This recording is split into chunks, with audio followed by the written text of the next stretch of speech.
Good. So, when you watch a cricket match, which is a friendly match, is it really exciting? Hello? No. So, friendly match is not exciting. So, when a team plays for cup, it's really exciting, it's really thrilling, and it's really challenging. So, the thing is, competition is very good. It's a game. We need to look at it as a game. And in today's context, everybody talks about winning. Nobody really bothers about what kind of effort goes beyond it. Everybody wants you to be a winner, and nobody really concerned about the kind of effort we are putting. Yes or no?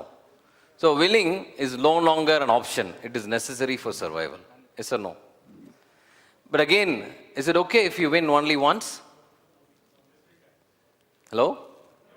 You need to win every single time. So what is that particular person is called as? A person who keeps winning. Champions, right? So winning is no longer, why don't you clap for her? Winning is no longer an option. So it is necessary for survival, and you need to keep on winning. So the question here is, the moment you hear the word competition, we tend to react in a different way. So what are the general reaction that we have? We think that it is a threat to business, right? Oh my God, I'm going to have some tough time now. The second thing that we immediately think about is now that there's going to be another competitor in the marketplace, so I need to reduce the price, so my profit will definitely go down. The third thing that we talk about is, okay, I have a few set of customers. We have for many stores. The number of stores are more than the customers that we actually have. So we're going to disappear. The customer's going to lose. We're going to lose customers. The customer's going to go out. And it doesn't really give you that kind of a motivation.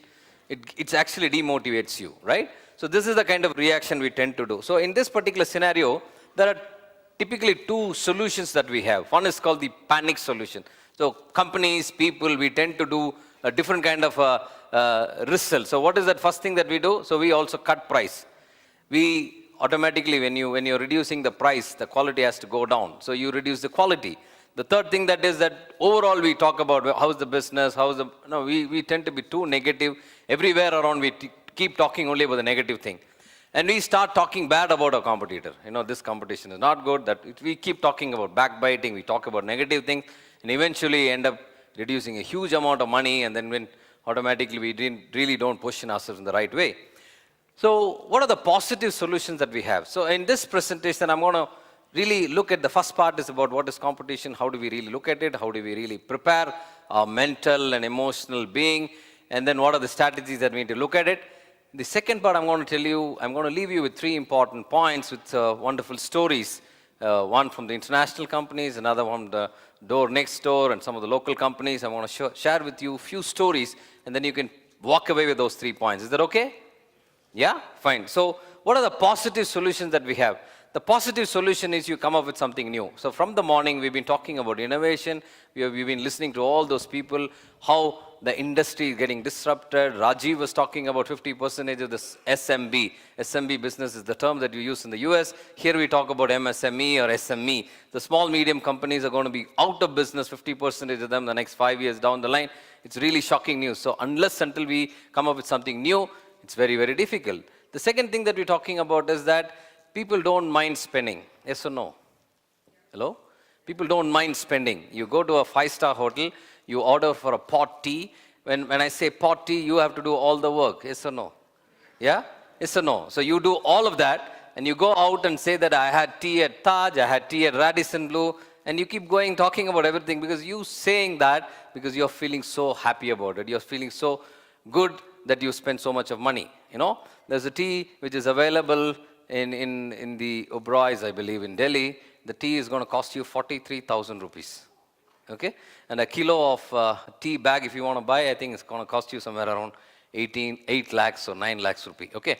So why do people go and buy? Because they feel that there is a value in it. So can you create a value for your product? The third thing is about, you don't talk about negativity at all. You talk about business is good, everything is good. We enjoy the competition because we keep updating ourselves every single day. We want to go and fight in the marketplace because we are not really bothered about what's happening around because we are prepared. So you keep talking about the positivity out of it. And the fourth thing that you do is you keep on educating your customers. Why do they need to pay more? When somebody is paying 43,000 rupees for a tea, that means there is a difference. We don't know what is the difference, but somebody's bought over the concept, they like about it, and they're ready to pay for it. So can you go and educate your customers about what are the new aspects that we're talking about? And technological innovation is something which we've been talking from morning till now. Try and figure out what is the kind of a customer that you're looking at. Don't try to compete with every single segment. It doesn't really work. Narrow down your customer. Keep that focus on. I'm sure all of us are used to this selfies and photograph. You keep expanding your fingers because you need to focus on certain things so that you can get a bigger picture. The same way, identify who exactly is your competitor. Then, of course, the conventional way of breaking the competition into smaller parts, minor parts, figuring out what is that one good thing about the competition, what is that one good thing about you, and do the other way around and try and figure out what are the various opportunities that's in front of you, what are the things that you need to be cautious about, and all of that in the form of a SWOT. Finally, try and educate your customer in terms of what is the value for money, emphasizing on the value for money that they're going to get out of it. This is some of the things which I'm on the theory part of it. So how do we really handle competition? I just love this particular quote. It says, in business, the competition will bite you if you keep running. If you stand still, they will swallow you. Said by the former president of Ford. So you cannot be just taking things lightly. Every single day you need to be looking at what's the competition is actually doing. So how do we really look at this? You need to look at it closer. Who's your competitor? When I say who's your competitor, the competition comes in two different ways. One is the direct competition, another one is the indirect competition. So what is the direct competition? It's a comparison between an apple to apple, a kind of a product mission, product positioning, what kind of a mix that is into, and then try to compare about what is your product offering. So it could probably come in different forms, in the form of price, service. You can see a whole lot of list into this. So this is the way that you compare your company with another company. What is an indirect competitor? Similar product. When I say indirect competition, I would like to say, if somebody asks you who's a competitor for Nestle, automatically you will say Cadbury. So who's a competitor for Cadbury's? You will say Nestle.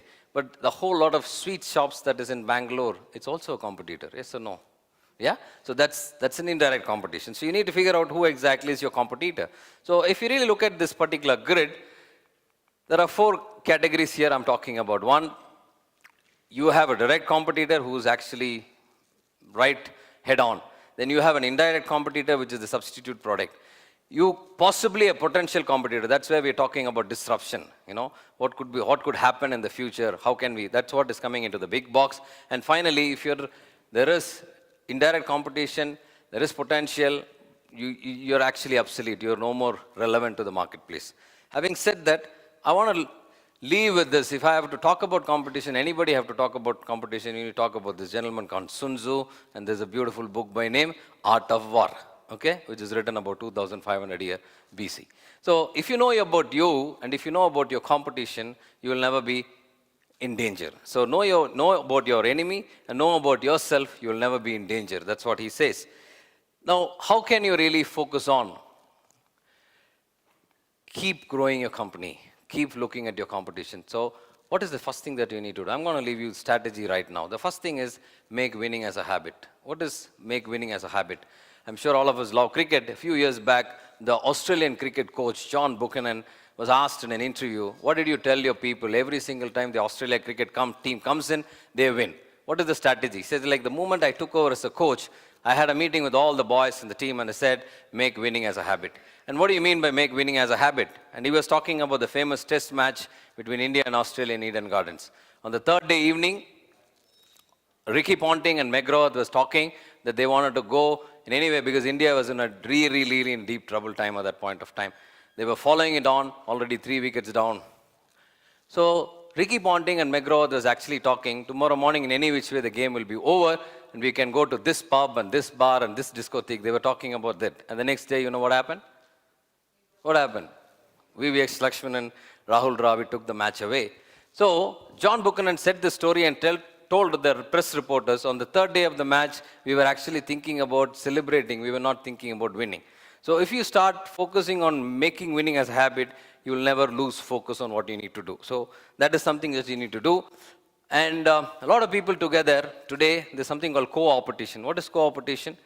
All the competing companies, not very big enough to fight for all the major companies. The small guys, they all form together as an association, and they start procuring. All the major outlets or major electronic stores today, you can't compete with them on a price. A smaller outlet cannot compete with them on a price. So what do? They all form together in different locations, and they go and have this purchase power to buy bigger. So that's called co-opetition. So if I have to talk about competition, I have to talk about these two companies. Yes or no? Yeah?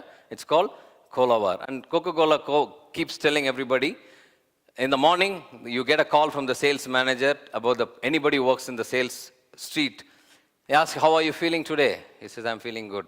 What is your plan today? I want to go and fight in the market. Then the third thing that the Coca-Cola manager will say, paint the city red. Paint the city red. So what is Pepsi doing now? So if you really look at it, the first strategy I want to leave you with, identify what is your core and how can you communicate your core to the audience or the customers, right? That's the first point that I want to leave you with. So let's look at this example. So if you look at Pepsi, when Pepsi is a later entrant into the marketplace. So Pepsi really made it big when they started communicating the choice of new generation. You remember this word called choice of new generation? And they said, let your grandfather and grandmother can drink Coca-Cola. You are young, so you need to drink Pepsi. And what did they do? This is a gentleman called Roger Enrico. He was a former CEO of PepsiCo. He is the one who actually went and signed Michael Jackson for that particular brand. And that he wrote in this book called The Other Guy Blinked. Because both of them are fighting to get Michael Jackson endorsed. Okay? And he wrote in this book, The Other Guy Blinked, so he got it. Right? So that made the choice of new generation. The second thing that everybody knows about in India, cricket is a religion. And when World Cup was happening in India, Coca-Cola was fighting, and they got this deal called official about it. The official sponsor is Coca-Cola. And the next day, Pepsi came and said, nothing official about it. Right? So, which became much more famous than the other thing. So the second strategy I want to leave you with is in terms of identifying and communicating. I want to leave you with a local story. This is a particular brand, I'm sure you know. It's one of the costliest ghee available in the marketplace. All the other competitors sells at 570 rupees. This brand called Lambison, it's from a very small place called Erode. It is an 82-year-old brand, originated from Kerala, and they sell it for a price of 720 rupees. And what is the communication they wanted to communicate? In what way they are different? For a ghee to happen from a butter, it takes about 4 hours. For them, it takes 4 days, because that's the conventional way you need to do manufacture ghee, which is about 80-year-old concept, 90-year-old practice. So what is they wanted to communicate? They want to communicate this to all the other people in the marketplace. When ghee bottle came in a sealed, which is called skin, these people came up with the open package. People can see it, people can feel that there is a difference in this particular ghee. And that is what they've done. So they went to Germany, they imported, they bought all the processing facility, and then they came up with this wonderful container, and this came as one of the most innovative container, and they got the award for that as well. So that's another way of looking at it. The second point that I want to leave you with is, what is the kind of segment that you're fighting for? What is segment? In a simple term, you can buy watches for about 50 rupees on the street to maybe 5 crore rupees, a designer watch with the diamonds studded and all of that. You can buy a shirt for about 50 rupees, and you can also buy a shirt for 5,000 rupees. So which shirt market that you're catering to? What is your customer? Who's your customer? You need to be very, very clear about that particular segment. So here, identify what kind of segment that you're competing with, and then try and communicate. I want to take you a story about this particular brand. How many of you know about this particular brand? Any idea? Okay, it's very famous in the Middle East. It's from Dubai. There's a company called Western International Group. And there's a brand which is called G-Pass. It's about $4 billion company today, a zero-debt company. They have multiple businesses. So this particular brand, if you look at it, any of the expat community in the Middle East, whether it is India, Pakistan, Bangladesh, Filipino, all of them know this product. If you want to buy one of the market leader in this particular segment, the cost will be almost 5 times more than this particular product. They sell it at a much cheaper price because they don't borrow money, they don't have to pay anybody interest. So they directly pass on to the customer, and the product is extremely good. So what is their focus? Their focus is trying to become a B brand first.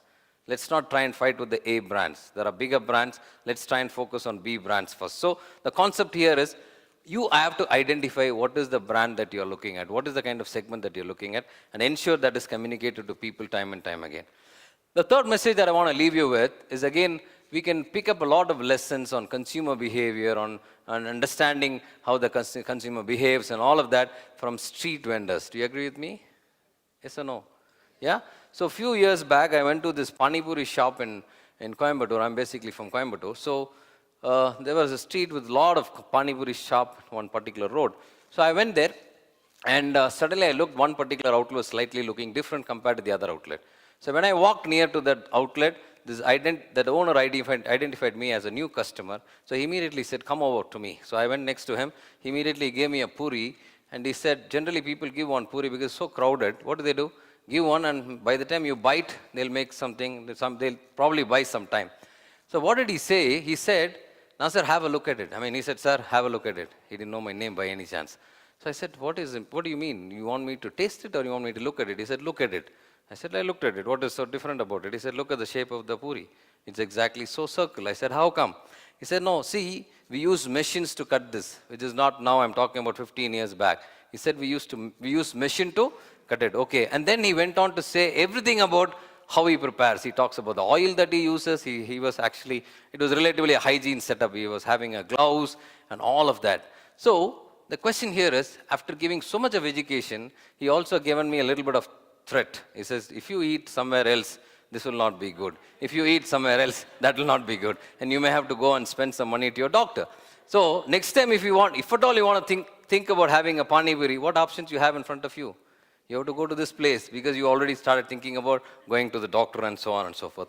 So the point that I want to leave you is, educate your customer. The next time when I went to this outlet, this fellow was not even bothered about me because he started looking at somebody new coming into that outlet because he wants to communicate and educate the customer as well. So that's the 3 points I want to leave you with. First is identify and communicate. Second is focus on your exact segment that you're competing with. And the third thing that I want to leave you with, how do you educate your customers? So I want to leave you with a few questions if you're really interested. What is the first step that you need to do after you go back from here? Answer these questions, do a little bit of homework, and you can get a clear picture about what exactly you need to be doing.